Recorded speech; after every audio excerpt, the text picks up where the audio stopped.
sampai kat pintu. Lepas tu kita kena masuk. Bye guys. Tadi kan hujan weh. Lepas tu ni lebat gila. Lepas tu aku memang mengharungi hari-hari aku waktu hujan ni. Ya Allah, takut betul drive tadi. Aku Jackson hampir bergeser. Takut tu. Kita dah selamat sampai. Jadi ni kita masuk office. Bye.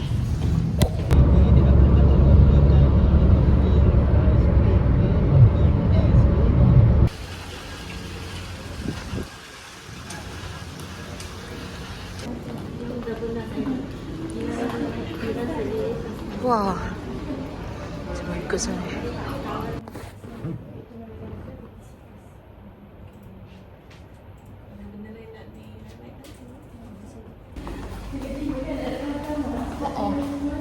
Oh, dia macam tu dia tempat ni. Hello everyone.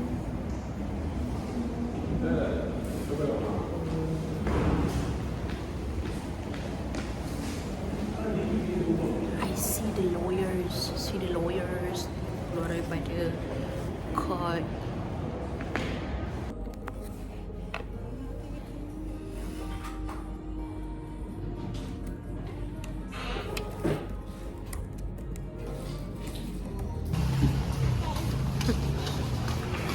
Kenapa? Tu berapa ringgit ni? Kita tengok. Kita tengok berapa ringgit? Aku nak lihat RM3. Mana? RM3 nak. Ambil dah. Okey. Dan nasi lemak. Dan kuih. Kau tahu tak aku ambil kuih. Dah naik harga rupanya. Okey, harga kuih sekarang sebiji 50 sen. Astu. Nasi ni aku beli nasi lemak telur mata dalam RM3 je. So total RM5. Hebat kan? Let's go.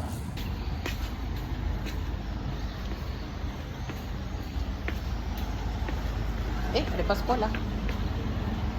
Saya ada pas sekolah weh.